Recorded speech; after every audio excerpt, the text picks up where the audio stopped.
అందుకే పవన్ కళ్యాణ్ గారు కూడా మాట్లాడారు, మన చాలా మంచి మాట్లాడారు. కార్యకర్త రాజకీయ నాయకుడికి ఎదురులో చూసో జగన్మోహన్ రెడ్డి ఒక విప్లవకారుడు రాజకీయ నాయకుడు అయితే ఏంటో చూపిస్తాను ఆ సంగతి చూస్తాను.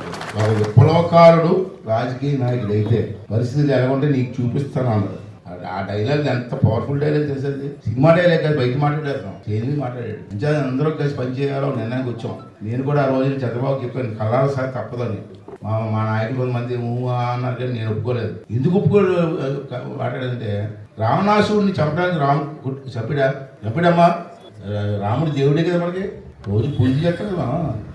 రాముడు వెళ్ళి బాణంతో కొట్టాడు, రావణాసుడు చెప్పాడు, ఒక బాణంతో చచ్చిపోతాడు కానీ చంపలే.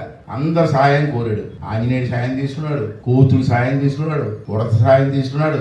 అప్పుడు రావణాసురుడు తమ్ముడు విభీషుడి సాయం కూడా తీసుకొని అప్పుడు రాంబాణంతో కొట్టి చనిపోయాడు.